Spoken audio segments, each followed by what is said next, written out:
Have you ever felt your house was waiting for you to fall asleep? Mine was. Every night, I slept with the lights on, and just like before 3 in the morning, sharp. Alarm rings, only this time it was different. I could feel it was inside the room. I sat up, looked around. Nothing. But then the shower started. That unmistakable sound of water hitting tile. I froze, staring at my bedroom door, waiting for anything, but nothing happened. I didn't have the courage to check. I just put on my earphones, covered my head, and waited for morning like a coward. When the sun rose, I rushed to the bathroom. Dry. No water. No steam. But the rest of the house? Rearranged. Worse than before. Like someone had been living their own life here while I slept. I called the owner, told him everything. He sounded casual. Probably plumbing, he said. Or wind. These old houses make weird sounds. But something in his voice didn't feel honest. That night I bought 3 cameras. One for the bedroom, one for the hall, and one facing the balcony. Whatever this was, I was done second-guessing myself. It was time to find out who, or what, was in my house when I wasn't watching. At exactly 3 in the morning, that alarm rang again. Same sharp sound, same minute, that same dread crawling up my spine.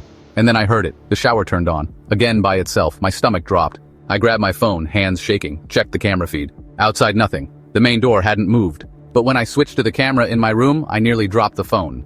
There was someone lying next to me, or rather something. A red shadow shaped like a person curled under the blanket. Exactly where I was still sleeping. I stopped breathing. My chest felt like it was being crushed. Then at the exact stroke of 3 o'clock, it moved. It sat up slowly, bones straight, and then turned its head toward the washroom.